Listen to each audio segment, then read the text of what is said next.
জয় শিবশম্ভু।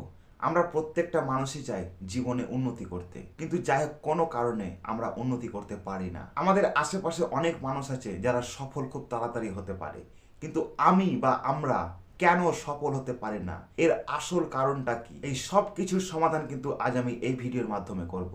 আমাদের জন্ম ছকে কয়েকটা গ্রহ থাকে, যেই গ্রহগুলি ঠিক জায়গায় অবস্থান না করলে আমাদের জীবনে কিন্তু খারাপ প্রভাব পড়ে। সেই গ্রহগুলা হচ্ছে রাহু, কেতু বা শনি মহারাজ। এই সব গ্রহের দশা যদি তোমার জীবনে পড়ে থাকে, তুমি কোনোদিনও উন্নতি করতে পারবে না। তুমি বুঝবে কি করে রাহু দশা বা শনি মহারাজের দশা তোমার উপর পড়েছে?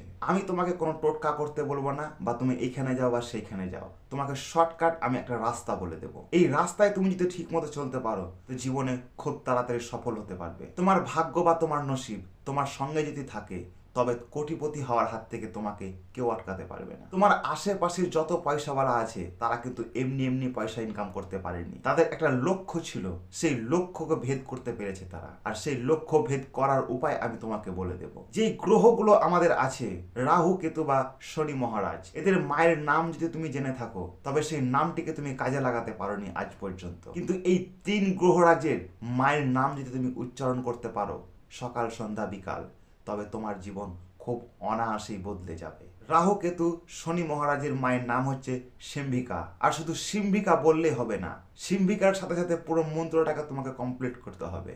সেই মন্ত্রটা হচ্ছে সিম্ভিকা পুত্রায় নমঃ, সিম্ভিকা পুত্রায় নমঃ। এই 3 টাইম তুমি 3 বার উচ্চারণ করো, তারপর দেখো তোমার জীবনের সাথে কতটা চেঞ্জিং ঘটে। এদের মায়ের নাম যারা করে, তাদের ওপর কোনো দিনই তারা খারাপ দৃষ্টি ফেলতে পারে না, বরঞ্চ তাদের সাথে পজিটিভিটি খুব ভালো ঘটে। দেখো, আমি ছোট ভাই হিসাবে বললাম, যদি মানার হয় তো মানো, আর যদি মনে করো আমি ভুল বকছি, তবে সেটা তোমার ব্যাপার। যদি ভিডিও ভালো লেগে থাকে, একটা লাইক করে দাও আর চ্যানেলটাকে সাবস্ক্রাইব করে দাও। দেখা হচ্ছে পরের ভিডিওতে। জয় শিব শম্ভু।